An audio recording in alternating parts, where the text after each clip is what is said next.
What's up guys, Kerber here with a new video for you guys. I'm bringing you a video of my new mouse. Sorry for the lack of videos lately, I've been pretty busy. That's going to be changing soon though.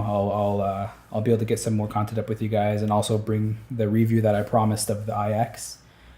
In the past month or so, my mouse has been dying on me. I have the R.A.T. 7, or I had the R.A.T. 7, but for whatever reason the horizontal axis would just cut out randomly. So after doing a little bit of research and trying to decide what mouse I wanted to get, I decided to pick up the Logitech Proteus Spectrum, also known as the G502. So far I'm absolutely loving the mouse. It's a huge improvement in my opinion over the R.A.T. 7. But before I get into more detail on the new mouse, let's go straight to the unboxing and we'll come back afterwards to get into more detail. Enjoy the video.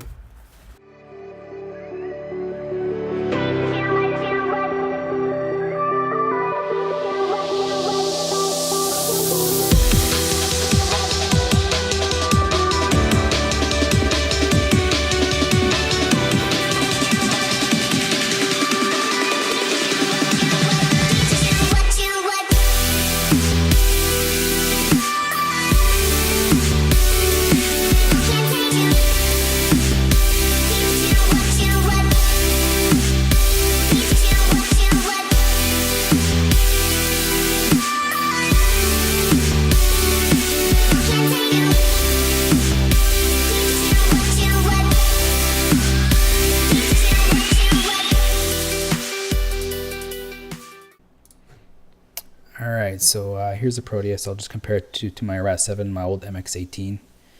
A couple people said that they found that the braiding was a little heavy on the Proteus. I personally think it's fine. It does sort of hold its shape when you bend it, but other than that, I don't find it's heavy. The R.A.T. 7s here, it's a little lighter, but like I said, I don't find that there's any benefit to the lighter braiding at all. And this MX18 is just rubber. I can't really say much about that. As far as the palm fit goes between the R.A.T. 7 and the Proteus, I find the Proteus fits my hands a little bit better. I do have small palms, so it didn't take me long to get adjusted. The R.A.T. 7 is a little wider, and with the adjustable palm plate, you can sort of fix it to the position that you like. But the Proteus fits in my palms just fine, so I wouldn't need that functionality.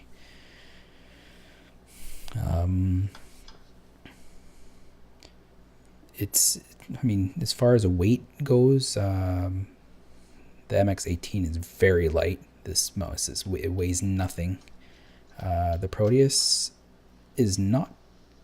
It's not light. I mean, some people said it was heavy. I didn't really understand that because without the weights, I find it's really light. As you see, I had to put some weights in to make it more comfortable because I, for one, like heavy mice. So I put 3 of the weights in there, and I found that was good enough for me. It's at a comfortable weight now. I could sort of slide it around, and it's nice. I don't find it's too light. The R.A.T. 7 is quite a bit heavier even without the weights. The weight system is a little more of a pain in the ass, I find, on the R.A.T. 7. Just the fact that I have to unscrew this thing, and then you have this back plate also that has to come out. So it is more work to put the weights in. Of course, once you have the weights in there, you're not really taking that off over and over again anyways, but these types of weights are a little bit more work than the Proteus. Like I said, though, I never readjusted this after I put the weights in the first time. I got it to the weight that I liked, put the screw on there, and that was it. And they haven't changed in the year that I've owned the mouse.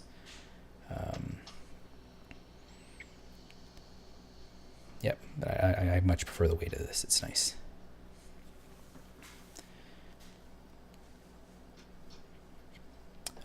Sort of another thing that I'm like just looking at this mouse, which is making me sort of think, is that this has a rubber finish on it. As you can see, it's very worn out now. I mean, like I said, this is a 10-year-old mouse, so I mean, wear out is expected to happen. You can sort of scratch the stuff off. The Proteus doesn't have a similar finish, so I don't think this would suffer from the same stuff as the MX18.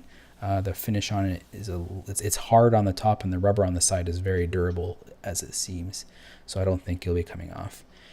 It's sort of similar to the rubber that you have on the R.A.T. here, except the light color on the R.A.T. made the rubber stain very fast. So I don't think I'll have the same issue with the Proteus, because this did get pretty dirty.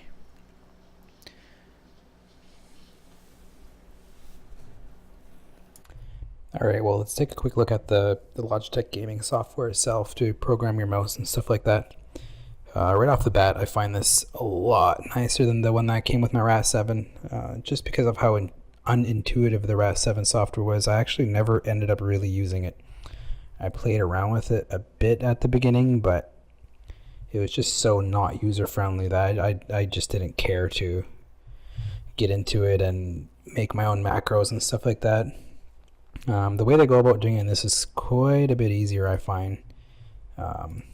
You know, it's all a click of a button. It's a lot easier. You don't have to deal with that window that pops up in the R.A.T. where you actually have to do manual key bindings. I don't know. I just didn't really like the way it was set up. Here they do it real easy with the profile system and stuff like that. I really like it a lot more than the way they did in that one. I have yet to set up any custom profiles. I'll be doing that once I get into playing games a little more with the mouse. It's still new with it, so I haven't bothered with it yet. So I've just stayed on the default, and I'm just doing my key bindings in-game so far. Have the color system, my signature orange. If you see any of the graphics I make, you can tell that I love orange. You get to sync your colors up if you have the other peripherals. I personally don't have any other Logitech peripherals at the moment, so just the mouse. Your DPI settings, I like this too, the way they have the DPI shift. You know, you can easily set that stuff up. I never really use the DPI shift buttons. I'll most likely be assigning that key to something else, some type of other hotkey. I'm not a fan of using the DPI shift. So another thing I like about this one is I can reassign my bumpers, my DPI bumpers, to something else, which I'll also definitely be doing because I don't really change my DPI in-game too often. So I'll find that handy once I start playing some games with this. The input analysis is kind of neat, I guess. I don't really see much of a point in recording what buttons you hit most often. I'm sure it's handy for some people. I personally won't be using it. And then you have all these general settings and stuff like that. But yeah, as a whole, I find the software is real nice. You can easily select your keys, and you have your memory in the mouse on the computer, which is really cool. If you're going to be taking the mouse playing on other computers and you don't want to have to install the software all the time, you can put certain settings into the mouse itself, which is pretty sweet. One other thing to note too is if you have a set color like I do, you'll want to set it on your mouse's memory instead, because if you do it just with the software, you'll notice as your computer's booting up, your colors will go into the color shifting